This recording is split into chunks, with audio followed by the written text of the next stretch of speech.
сърцето на Родопите конната езда е не просто преживяване. Тя е връзка с природата и историята.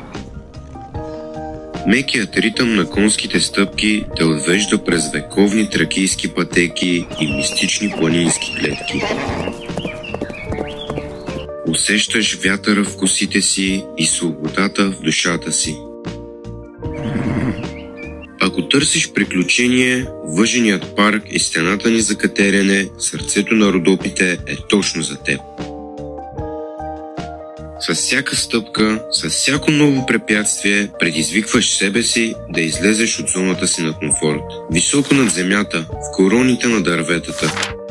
Сърцето ти се ускори, адреналинът, чистият въздух и невероятните гледки се сливат в едно. В Родопите природата говори на един език, който трябва да се научиш да слушаш. Тишината тук е оглушителна, но пълна с живот.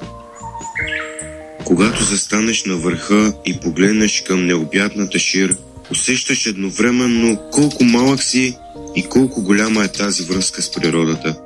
Тук в Ранчо Диви Родопи ти давам възможността да спреш,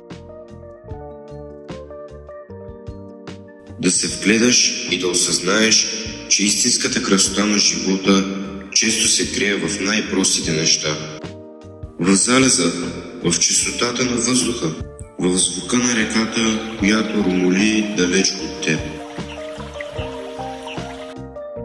Очаквайте още свежи предложения за забавление в Родопите съвсем скоро, а до тогава може да резервирате уикенд в Ранчо Диви Родопи.